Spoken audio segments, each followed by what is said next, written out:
এক ব্যক্তির বস্তাবন্দি দেহ উদ্ধারের ঘটনায় ব্যাপক চাঞ্চল্য ছড়ালো ভরতপুরে। মুর্শিদাবাদ জেলার ভরতপুর থানার অন্তর্গত গুন্দরিয়া এলাকায় এক ব্যক্তির বস্তাবন্দি মৃতদেহ উদ্ধারের ঘটনায় ব্যাপক চাঞ্চল্য ছড়িয়ে পড়ল। গতকাল রাত্রে দীনবন্ধু পাল নামের ৭৫ বছর বয়সী এক ব্যক্তির কীর্তন শুনতে গিয়েছিলেন এবং কীর্তন শোনার পর তিনি ওই গ্রামের করুণাময় মণ্ডলের কাছে পাওনার ৬,০০০ টাকা চাইতে যান এবং তারপর থেকে দীনবন্ধু পালকে আর খুঁজে পাওয়া যাচ্ছিল না। তিনি নিখোঁজ ছিলেন। সকালে বস্তাবন্দি দেহ উদ্ধার হওয়ার পর দেহটি শনাক্ত করে পরিবারের সদস্যরা এবং করুণাময় মণ্ডলের নামে থানায় লিখিত অভিযোগ দায়ের করা হয়। পরিবারের সদস্যদের কাছ থেকে লিখিত অভিযোগ পাওয়ার ভিত্তিতে ভরতপুর থানার পুলিশ করুণাময় মণ্ডলকে আটক করেছে বলে পুলিশ সূত্রে জানা গিয়েছে। বর্তমানে দীনবন্ধু পালের মৃতদেহ কাঁদি মহকুমা হাসপাতালের পুলিশ মর্গে নিয়ে আসা হয়েছে ময়না তদন্তের জন্য। ঘটনায় কান্নার রোল পরিবার জুড়ে এবং অভিযুক্তের কঠিনতম শাস্তির দাবি করেছেন মৃতের পরিবারের সদস্যরা। আমরা শুনলাম সূত্র মোতাবেক কি বিশ্বমশাই খুবই গান শুনতে ভালোবাসে, তাই গান বাগাসতলায় আমিরপুর যে অনুষ্ঠান হয় বাগাসতলা সেখানে গান শুনতে গিয়েছিল। তারপরে গান শোনার পরে ওখানে মেলা ভক্ত আছে আমাদের বিশ্বমশাইয়ের, তাই ভক্তদের কাছে গিয়েছিল। তারপরে ওখানে খাওয়া দাওয়া করার পরে ওই সূত্র মোতাবেক শুনতে পাইছি কিছু টাকা বিশ্বমশাই ওনাকে ধার দিয়েছিল। কাকে? করুণাময়কে। টাকার চাইতে গিয়ে এই দুর্ঘটনায় কবলে বিশ্বমশাই মারা গেছে।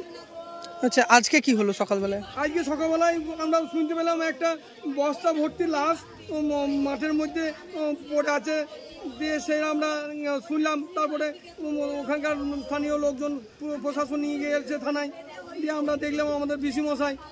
কি নাম আপনার? আমার নাম সজল ঘোষ। কালকে রাত্রে বিকাল ৫টার সময় ওই হামিদপুরে বাগেশ্বরী তলায় একটা অনুষ্ঠান হয়। ওই অনুষ্ঠানে উনি কীর্তন গান খুব শুনতে ভালোবাসতেন, কীর্তন ছিল। তো ওই কীর্তন গান শুনতে গিয়েছিল, দিয়ে গান শোনার পরে রাত্রে আর বাড়ি ফেরেনি।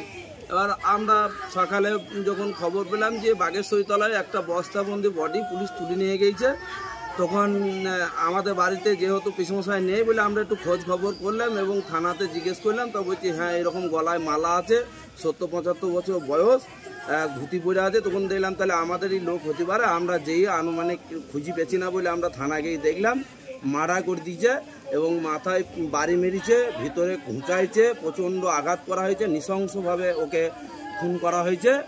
এর যেন প্রকৃত সাজা হয়। করুণা বাগদি বলে একজন ক্রিমিনাল, উনি এই পিসমশাইকে নৃশংসভাবে আজকে রাত্রে কখন মার্ডার করছে আমরা জানি না। আপনার পিসমশাইয়ের নাম কি? আমার নাম হচ্ছে সুজয় ঘোষ। পিসমশাইয়ের? আমার পিসমশাইয়ের নাম হচ্ছে দীনবন্ধু পাল।